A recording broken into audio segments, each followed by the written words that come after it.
ঢাকার শহরে বিমান দুর্ঘটনায় যারা দুনিয়া থেকে নিঃশেষ হয়ে গেল, আয় আল্লাহ তাদেরকে শাহাদাতের মর্যাদা দান করেন, জান্নাতের উঁচু মাকাম দান করেন।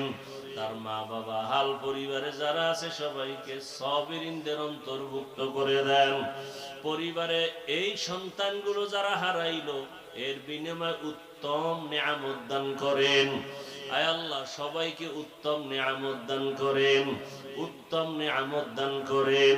আয় আল্লাহ আমার কলিজার প্রত্যেকটা যুবকের দিনদার বানায়া দেন, 5 ওয়াক্ত নামাজি বানায়া দেন, নামাজ কাজা হওয়া থেকে হেফাজত করেন। নবীজি সাহাবায়ে কেরামদের আদর্শওয়ালা আমাদের বানায়া দেন, গুনাহের প্রতি ঘৃণা জমায়া দেন, নারীদের ফিতনা খেদমতের ফিতনা থেকে হেফাজত করেন। আয় আল্লাহ আমাদের হায়াতে বরকত বাড়ায়া দেন। আম্বিয়ায়ে কেরাম, সাহাবায়ে কেরাম, শুহাদায়ে কেরাম, আউলিয়ায়ে কেরাম, আসাতেজায়ে কেরামদের মাকাম জান্নাতে উঁচু বানায়া দেন।